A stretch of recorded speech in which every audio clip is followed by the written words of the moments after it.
A&M student from day one, and also a student at the partner community college. We work with most Texas A&M engineering academic departments and support offices, both at the university and at the partner community college. In addition, we work very closely with our admissions office, the Office of Admissions, the one that make the final decisions for this program, and also the registrar's office as well. Um, the student population at Texas A&M is first in the nation for accessible admission rates and best outcome for low-income students, according to PriceEconomics.com. In the fall of 2020, the university had approximately 54% students that were white, 8 Asian, 22 Hispanic, 3% Black, totaling 25 or 26% Black and Hispanic population. Since the very beginning of the engineering academies, now we're not talking about the university, but the engineering academies, we started in fall 2015, and we have seen an increase of 400% since then. And our goal is to enroll 600 new students for the next fall of 2021. This model or this program have appealed to the underserved community. So our numbers are very diverse. We are seeing, for example, our fall 2021 cohort, we brought 21% of the students. There were female, 6% were African American, and 38% were Hispanic. We're usually between 38% to 42% every year of Hispanics, and 31% were first generation students. Um, the the reason why we exist was to, number one, to increase the access and affordability to an engineering degree. As you know, tuition at community college is a fraction of the cost compared to foreign institutions. So our students can really save a lot of money. That means if they stay in our program 2 years, if they live at home, they can save up to $50,000 on their overall education. So our goal is to provide access to the population of Texas, affordability, as I mentioned, and also completion. We want our students to feel that they're Texas A&M students from day one. Therefore, we bring them to campus. Of course, this is pro-COVID, and we're planning to bring them to campus anywhere from 5 to 6 times a year, where they are be able to interact with on-campus students. The application process is actually very unique. It's a two-step process. It always starts at a community college and it ends at Texas A&M University. So the first step is a student must secure their admission through the community college, and the second step um, is if they're pre-qualified based on math readiness, pre-calculus to calculus 1 and 2, then they're given a link to apply to Texas A&M University, and the Office of Admissions make the final decision. So we were established in 2015, and this idea came from a program called Engineering Academy at Blinn Bryan that was established in 2013. And as of right now, we have a total of 7 partnerships with community colleges throughout the state of Texas. And we also have industry partners. And those partners are Chevron Corporation and Cultural Resources. And they have partnered with us and given Texas A&M over $6.3 million for us to run this program. And this is a very unique program. These students bring a wealth of cultural experience to our college. So that's a big benefit. Our student ages range from 14 to 40. And a lot of those students are military or working full time. But of course, they start locally, but then they finish in College Station. And they can stay in this program anywhere from 1 year to 2 years. Another big impact since we started in 2015, which we started with less than 100 students. Then, since 2 weeks ago, we have graduated over 150 students in this program. So thank you so much for being here with us today. Thank you, Dr. De Souza. I'm sorry for giving you a promotion there. I love All that. the materials that that you're going to see are in the posted workshop site. So all the materials that you're going to see are in the posted workshop site. Our second speaker is Dr. Farzan Goshani, the former dean of the College of Engineering and is now a professor at California State University at Long Beach. Dr. Goshani. Thank you, Dr. Pines. Good afternoon or good morning, everyone. And so glad to be part of this wonderful panel. I'm learning so much from my colleagues. It's exciting. Yes, I was appointed Dean of the College of Engineering at CSULB in 2007. I want to share with you something that happened a couple of months after my arrival. I got an email from an African father telling me this is my son's name, this is his date of birth. He has been attending school for 3 years. Can you tell me anything about his progress? So I called the staff and I asked about what is happening with this student, and no one had any data because the student had left 2 years back. And it was an embarrassing situation. And I thought I would never ever want this to happen, not in during my tenure as dean. So we started a center which evolved into being the Engineering Student Success Center over the years. And it became really the set of all services that students need, regardless of what they need. Basically, it was a one-stop shop. In 2008, a year later, a pact was signed between our university, the local community college, Long Beach City College, and the Unified School District, giving students guaranteed admission to the city college, the community college, or CSULB. So we were beneficiary. We grew the program, and it was a planned growth. Very soon we realized that no, we really need to deal with the success of first year students, just like everyone else in the nation. So because students were coming to us with GPA of 4.0, but with less than algebra preparation, and you can see what would happen to that demographic.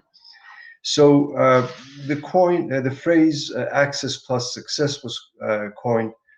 Uh, and around the same time, a book was published by the education professor at Harvard, Todd Rose, called The End of Average. And that was inspirational for me and for my staff. It said something very simple. There is no average. No one is average. And if you're designing something for average, you're designing it for nobody. So that forced us to look at the whole spectrum. And what better way of starting from the two ends of the spectrum if you're not doing the average? So one program for the students who would be honors program, we started the honors program for those who wanted to be challenged more and considered the 20% that were dropping out every year as the other group at the other extreme. So the program and the services that developed for the other group, the staff called it BESST, BEST, Beach Engineering Student Success Team. And it wasn't a bridge program, it wasn't a remedial program. We just had an honors program and a BEST program. First cohort, 25, wonderful results. 22 out of 25 passed calculus and persisted in the program. I offered a challenge to students that if you maintain a GPA of 3.0 or better, you get a $1,000 scholarship. 18 of them qualified. Remember, this is the group that would never survive in our program. 0% had ever graduated in our program. 18 qualified. That was $18,000 in whole, but that was the best debt to come up with because over the years we raised more funding for the best program than we did for the honors program. We always had a surplus of scholarship. In any case, this was really instrumental in changing everything for us. I won't bore you with numbers because I'm sure everyone has those success stories. But let me just say, we were in, let's say, with respect to producing Hispanic engineers, we were in 10 to 15 ranked in the nation. In 2019, we were ranked fifth in the nation, and ahead of all California universities for producing Hispanic engineers. Once we were ranked first in the nation for educating Native American engineers. So it has been great all around. In the latest cohort, we were able to admit nearly 30% women, which was about 50% more than the ratio in the rest of the college. One great success story of this cohort, the first cohort, his name is Jairo Maldonado Contreras, who was raised by a mother who worked, single mother who worked the strawberry fields of the Central California. And he entered our program, did a great job, was introduced to research, did an internship at JPL and one at MIT, and graduated in 2019 with a 4.0 GPA from our program, was recognized as the outstanding graduating student from our program, and he's now pursuing a doctoral degree at Georgia Tech. So it's great all around. I'll be more than happy to share more with you. It's all about creating fit and allowing people to study the way they excel. Thank you. Thank you, Gulshani. A wonderful story. If you have a question for any of our speakers, please use the chat or the Q&A button on our screen. Our third speaker in this session is Dr. Tom Ferris. He is the Dean of the College of Engineering at Rutgers University. Dr. Ferris. Thanks very much, President Pines, and thank you to you and the committee for inviting Rutgers to be part of this workshop. It's been a great experience so far, and I look forward to the next couple of days. You're going to meet my colleague, Mike Brown, who is Assistant Dean for Access Programs tomorrow, and he's going to tell you a lot about how the program actually works. But I thought it might be interesting for this group to hear a little bit of the history of Rutgers and how we got to where we are. Rutgers has its history beginning in 1766. At that point, it was called Queens College. So if you can't do the arithmetic quickly in your head, we're just finishing up our 255th year as Rutgers University. That means, if we face our history, that we were put on land of indigenous people, and we were constructed at that time by enslaved people. And we've recently really embraced that history from a scholarly perspective. So many of my colleagues in the liberal arts and in history are now publishing the third volume of that history, which we call Scarlet and Black. So that's the history we're coming from in New Jersey. New Jersey represents a population that's very diverse, that mirrors in many ways the population of this country. 1 in 6 of our residents are Black. Our residents are now more Asian than Caucasian. And the programs in Engineers of the Future reflect this diversity. If you go forward just a little bit, we just named a new president last year, Jonathan Holloway. President Holloway is actually a historian who focuses on the history of the post-emancipation South. So President Holloway actually very much embraces our Engineers of the Future program.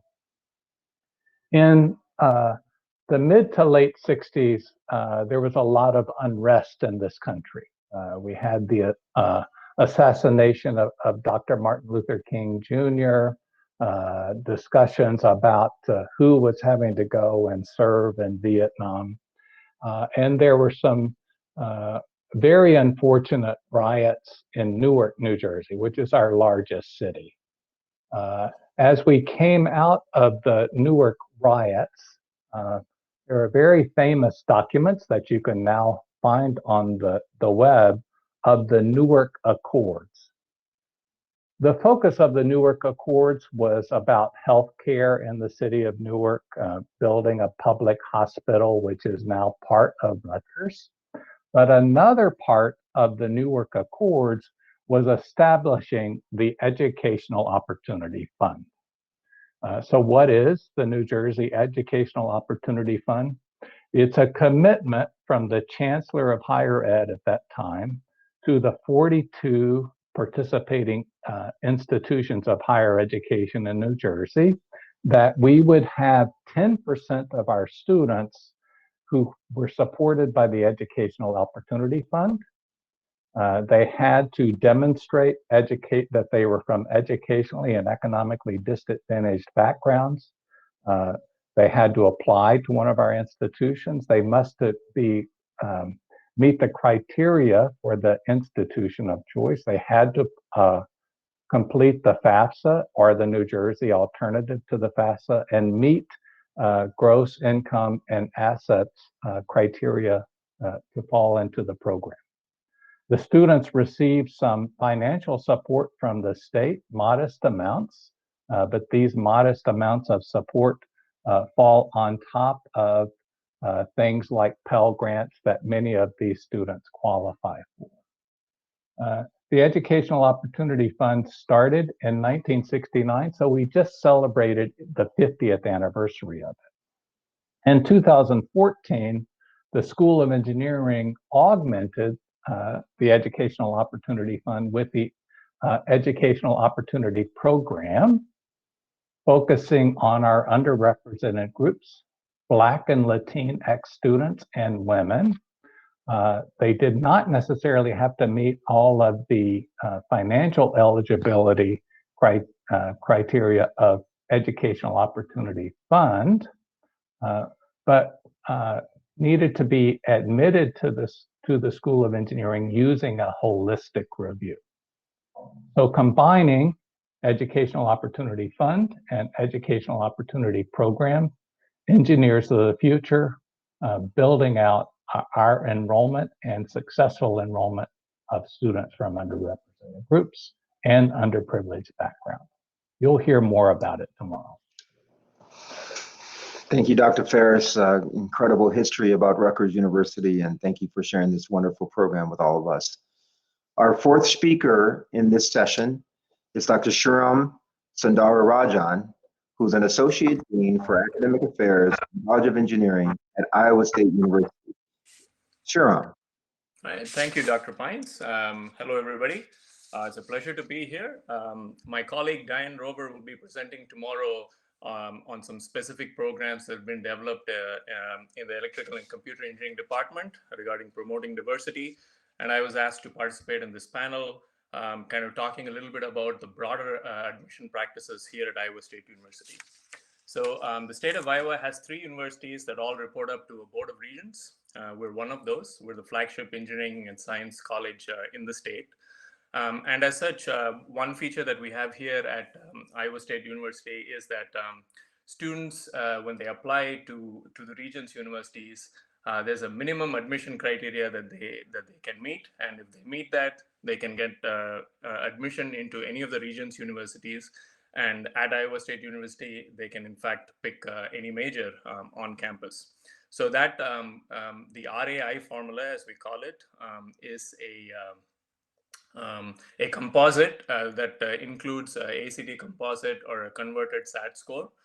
It's a high school GPA and number of years of high school core courses. So we list the areas of core courses that they need to take. So all this composite feeds into, and the number we have at this point set is at 245. So if you meet that minimum criteria, you have admission into the university and into the program of your choice. For the College of Engineering, we also have a requirement that you have 2 years of a foreign language. But other than that, once you meet that criteria, you can pick the major that you want. We do not have a differential criteria per engineering major at this point in time. So one of the things that we can leverage is the data showed that there's students who far exceed 245, they do well. Then you have this middle cohort that has just met that 245 number. And then students who kind of fall on that threshold who might slightly not meet it. Our data shows that in general, those students also succeed. So what we have done is complementing the RAI criteria. There's a group that basically does a holistic review of the applications and basically does admission decisions. One of the things we also do is for students 45, our students are encouraged to pursue what's called an open option path in the College of Liberal Arts and Science. Like in many engineering programs, the first year is a good chunk of math, physics, chemistry courses. So by pursuing that option, they can pursue those courses, establish their GPA, and then come into the College of Engineering. So that's a feature that we have. And of course, with the pandemic, for these next two admission cycles, the standardized testing is an optional component, and so the holistic review plays a much larger role. So that's kind of the direct from high school admission practice that we have at Iowa State that's in place right now. The next thing I thought I would briefly touch upon is what we do for transfer students. So we have something called the Admissions Partnership Program. So this is a partnership with various community colleges in the state of Iowa, and there are some select partnerships with colleges outside Iowa as well. And so essentially, the primary feature is students are connected with an advisor here at Iowa State University, who can then have a much more integral part in the academic planning of that particular student, so that they have their pathway, what courses they're going to take, any questions they might have before they transfer here to Iowa State. So that is a particular, it's a strong feature in the sense that students can plan better, they get real-time degree audit information, and it kind of facilitates the transfer of the students from their two-year institution here to Iowa State. The last item I wanted to kind of briefly touch upon, with more details are available in the slides that we posted for the event. But the last thing I want to talk about briefly is the way we do scholarships. So like in most universities, the central admissions team here has university level scholarships. But at the College of Engineering, we add on a College of Engineering scholarship. So these are merit-based qualifications, and about 3 to 4 years ago, we moved more towards a holistic review. And so essentially, the students have to apply, and they answer 2 questions that are essay-based. And so a team that's across the college reviews the responses to the essays, and then they make a determination on who should get that scholarship. So we have faculty and staff representatives from each major participating in that. And then there's a central team here at the college that reviews that as well. So what that has helped with is in the last 3 years that we've pursued this with some additional campaigning to students, our yields for scholarship have increased from about 30% in 2018 to 61% this fall. In addition, the scholarship cohort in 2018 was about 14% women and 6% multicultural students. And this fall, we'll have 27% women and 11% multicultural students for the scholarship cohort. And then in the last minute here, I will say that once the students get here, as part of the admissions process, we promote the use of learning communities. 95% of our engineering students participate in learning communities, and that has helped with the retention quite a bit. And also we have a summer program for multicultural students that has coursework components as well as a research component that we introduced about 3 years ago. And then about 45% of the students who participate in that are still participating in the research experience. So being a research intensive university, that's been quite helpful in getting students engaged early on in research. I'll be happy to answer any questions. And of course, more details are available in the full slide set. And again, a plug-in for my colleague, Diane, who'll be talking a little bit more about our partnerships that we have with entities across campus tomorrow. Thank you. Thank you, Sundara, Rajan, appreciate it. Now we're gonna bring all the panelists back. And so we're gonna have a few questions that hopefully that will appear in the chat. If not, I have a few questions to get our started.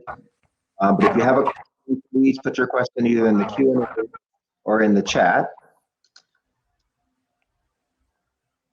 Not seen any thus far. What I'm going to do is kind of start our question and answer session with our great panelists.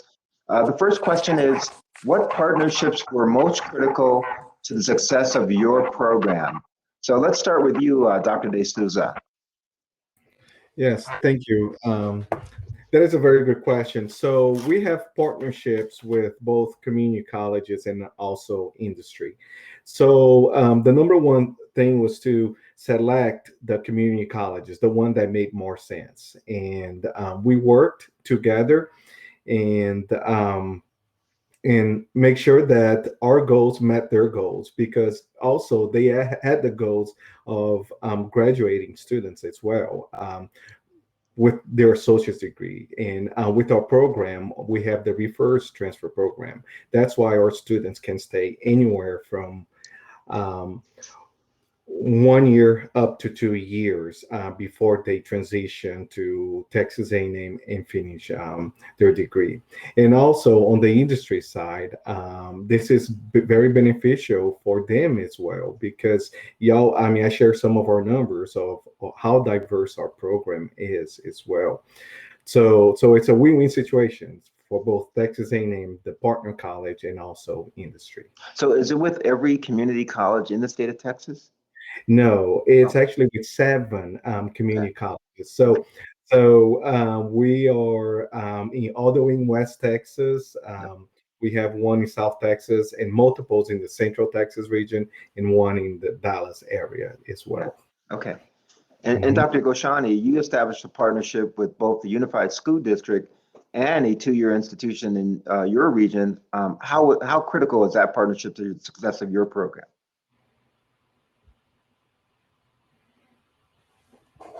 That was very crucial, simply because Long Beach is one of the most cities in the nation. And that was really instrumental in enabling students from underrepresented groups to enroll. But beside the Long Beach College Promise amongst these three entities, which, by the way, City of Long Beach became partner as well and provided tuition-free, 1 year tuition-free at the City College for all students. Beside that, we have a MESA program, which is a big program in California, and we have that for 13 school districts around us. And we also have transfer agreements with 8 community colleges in the LA and Orange counties.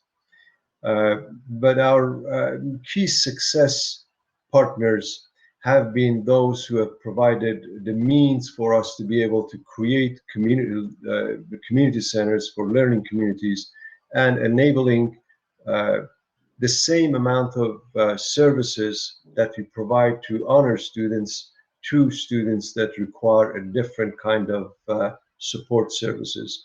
And as I said, foundations, corporations have been instrumental, and we really start the program at the beginning of summer, midsummer, everything gets launched by just enabling students to get the feel for it, and come fall semester, they get into it with 100% support. Yeah, thank you, Dr. Goshani. I was in the MESA program some 40 years ago, so I know it's a great program because that's how I learned math. So I'm glad you mentioned it.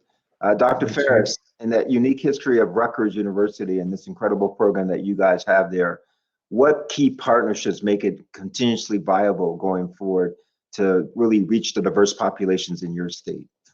Thank you, Daryl. As I put out, the Educational Opportunity Fund is 50 years old. Wow. It's a state program, so we maintain a very solid partnership with the higher education group in the state of New Jersey, as well as with our admissions program. So many of us, of course, establish partnerships with high-performing high schools, getting sort of Right. students at high-performing, wealthy high schools pointed our way. In EOF, my colleague Mike Brown and others maintain good relationships with poorer high schools in Paterson, New Jersey, in Camden, New Jersey. And the counselors and teachers at those schools sort of know about Mike and will point students in our direction. And Mike meets them and performs a virtual interview to see that they will come and be successful. Right? Yeah. And the other thing that happens, and you know this, is our EOF graduates are a very powerful network out there in the state looking out for us. Right. And now the branding as engineers of the future is something that, as our colleagues have commented, our industry partners are interested in, our alumni are interested in, so we continue to get the financial funding. Yeah. Thank you. And same question for you, Shuram. You talked about that transfer program. So is that one of your key partnerships is with some of the two-year institutions in the state as well? That's right. So like being in a college, the admissions infrastructure in the university helps develop these partnerships. So as a college, our philosophy has been, let's try to magnify that impact as much as possible. So we leverage those connections quite a bit. But a key aspect of that, the success, is that we have staff who are immersed in that, building that relationship, right? So we have folks at the university level who are helping develop those connections, and then we have staff at the college level. So at the dean's office, we have one staff member who is kind of the nexus point of these folks in different community colleges. And then we kind of connect them with the academic advisors and the departments as needed. But at least we have one point person who helps, so that from the outside perspective, there is one person that they can connect with and go to. So that's been quite helpful. In the other different areas, as a college, we kind of, at Iowa State at least, it's a slightly decentralized model, right? So we have some initiatives that we want to work with. So we need to partner effectively with admissions and trying to align with what they're doing, convince them of where we want to focus on. And then in return, with the campaigning and yielding, we have to work with the departments as well, right? So it's this kind of different partnerships at different levels that we need to leverage and continuously work on. Yeah, so my next question for all of you to think about is, having gone through the last 15 months of this COVID-19 pandemic, what challenges have you faced reaching these diverse populations, that you want to bring into your colleges of engineering? So I'll open it up to anyone. Let's start with Dr. Ferris. Maybe you can speak to this issue first, and then we'll go around again. The thing that's clear to us at Rutgers is we've developed tools over the past 15 months that are actually powerful, right? Everybody wants to be back face to face, but these tools we've developed are powerful.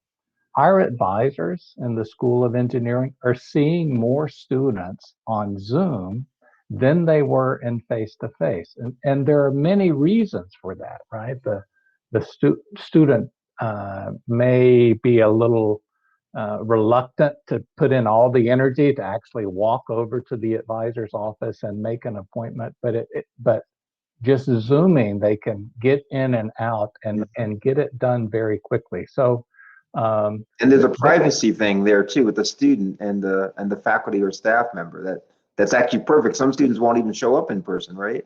At times. So. Yes. So I think it's going to be interesting as we come back, and we all want to come back, how we balance using these tools we've developed. And it'll actually get us to more of our diverse student population. Interesting.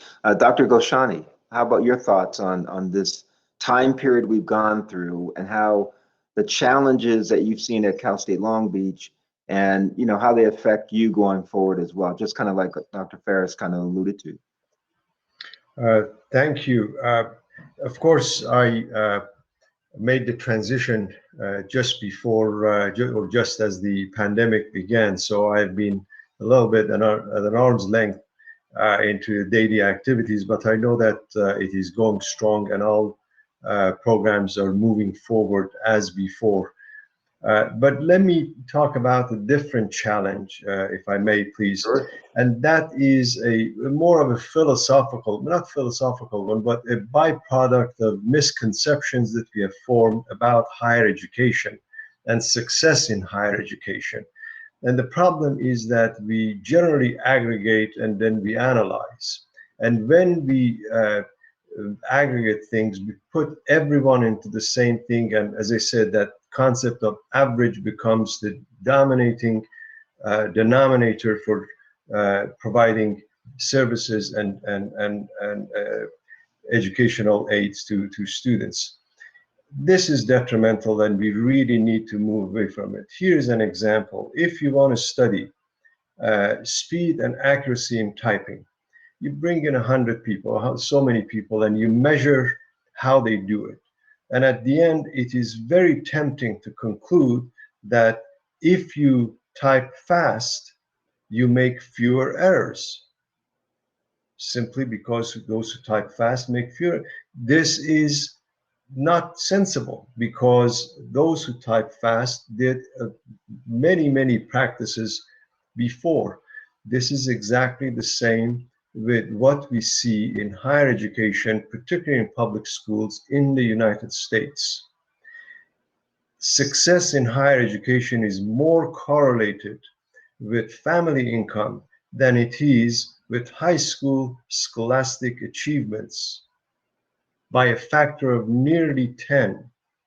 If your family income places you at the bottom quartile, but your scholastic achievement places you at the top 25, you have less than 10% with a bachelor's degree. By contrast, if your family income is at top 25% and your achievements place you in your bottom 25, you still have more than 80% chance of graduating with a degree.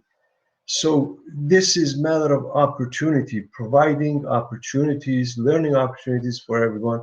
And once we do that, everyone succeeds. So it's a matter of providing fit for different learners. Thank you.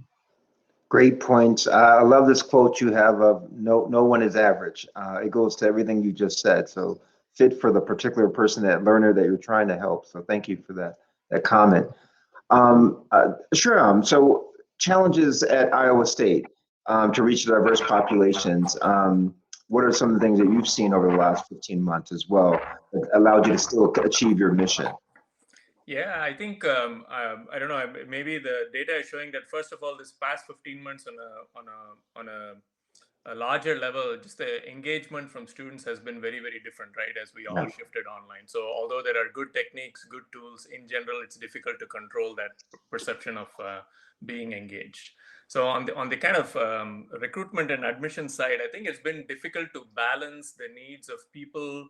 So there is something to be said about the tools being developed.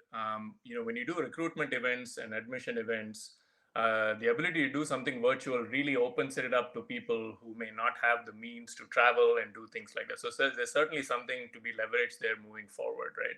But at the same time, there are, I would say, at least at Iowa State, there's a good number of people who say, I want to come to campus. Right. Why am I not being able to come in? Why can't I come and see all the facilities, etc.? So kind of finding that balance has been pretty tricky, I would say.